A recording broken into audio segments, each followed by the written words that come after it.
সপ্তাহ অনুযায়ী গর্ভাবস্থা সপ্তাহ ৯। জানুন বিস্তারিত।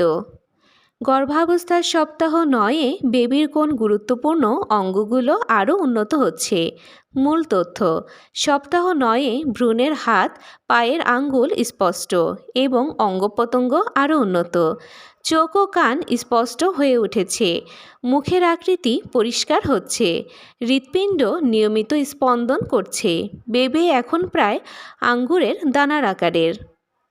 সম্ভাব্য লক্ষণ: বমি বমি ভাব, খাবারে অরুচি, ক্লান্তি ও ঘুম বেশি লাগা, স্তনে টান বা ব্যথা, মুড পরিবর্তন। করণীয়: পুষ্টিকর খাবার খান, পর্যাপ্ত পানি পান করুন, হালকা ব্যায়াম বা হাঁটাহাঁটি করতে পারেন, মানসিক চাপ কম রাখুন। শেষ কথা: পরবর্তী সপ্তাহের ভিডিও পেতে চ্যানেলটি ফলো করুন। আল্লাহ হাফেজ।